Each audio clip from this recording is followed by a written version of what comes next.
care too much about what they think, about how they feel, about not being too much or not enough. You overthink every message, every glance, every silence, and it's slowly killing you. You don't even remember when you started losing yourself in the process of loving others. But now, it's like you're a ghost in your own life.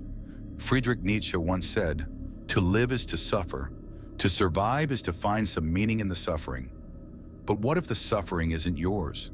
What if you've just made yourself responsible for everyone else's? This is what happens when you care too much. Not because you're weak, but because somewhere along the way, you learn that love equals sacrifice. That the more you give, the more worthy you become. And that idea has been drilled into your mind. Love is a battle, a test of endurance, an obligation. The person who loves most is the one who suffers most.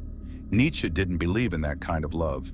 He believed in power, in authenticity, in becoming the kind of person who doesn't just survive suffering, but transforms it. But you can't transform anything if you're constantly carrying someone else's pain.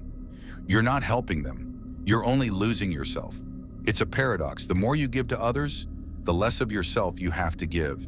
You become so consumed by the needs of others that your own needs fade into the background. But in this cycle, the most tragic part is that your power, the very essence of who you are, starts to diminish. The more you erase yourself to fit into their narrative, the more you vanish from your own story. You check your phone, not for your sake, but theirs. You check to make sure they're okay. You check to see if they're happy. You check to see if they've read your last message. Every time you send a text, every word you speak, it's as though you're walking on a tightrope, balancing between what they need and what you've forgotten you need. You say yes when every fiber of your body screams no. You console, explain, fix, endure, over and over again. You're the emotional sponge. You absorb everyone's darkness so they don't have to face it. But what happens when it's your turn? When you're overwhelmed? When you need someone to listen? When you need the very thing you've been giving away?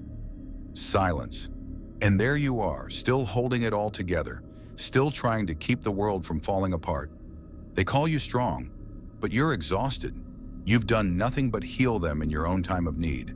You've given your energy to their growth, and in the process, you've denied your own.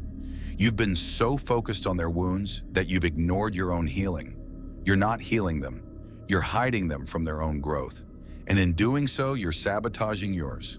It's a toxic cycle. You can't help anyone if you're not taking care of yourself.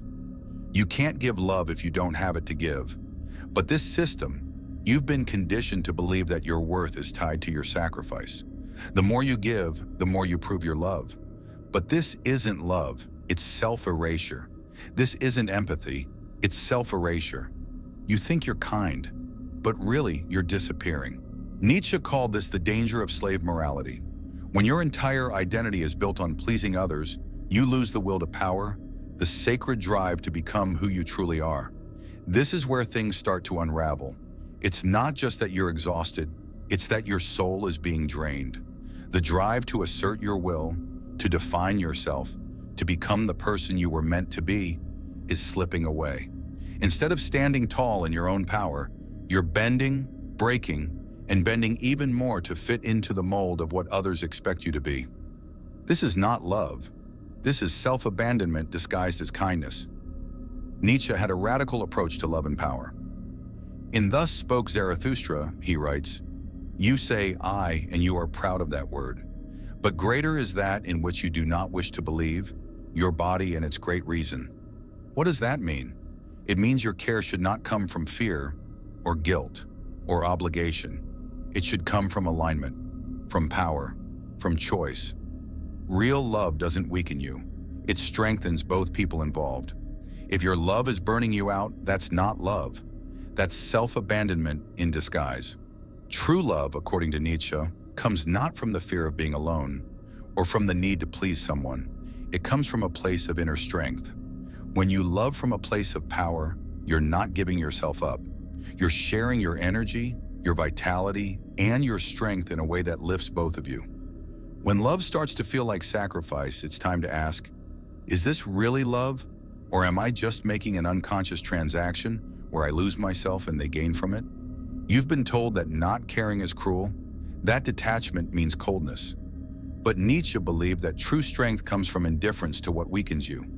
To truly love someone, you have to first love yourself. This doesn't mean you have to become indifferent to the people around you. It means you have to stop making their happiness your responsibility. You are not here to be liked. You are here to become real, to become whole, to become free. You don't owe your presence to anyone who takes your soul as payment. When you stop caring so much about being enough for others, you start being everything you need for yourself. And that's the beginning of power. The will to say no, the courage to walk away, the strength to disappoint others instead of betraying yourself. Nietzsche didn't want you to stop loving. He wanted you to stop bleeding for people who wouldn't even offer you a bandage. True love should elevate you, not exhaust you, and it should never cost you your soul. When you stop living for everyone else, you start living for yourself.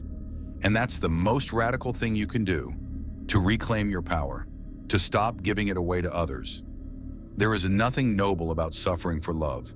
Real love doesn't require your destruction, so stop trying to be enough for everyone and start being everything to yourself.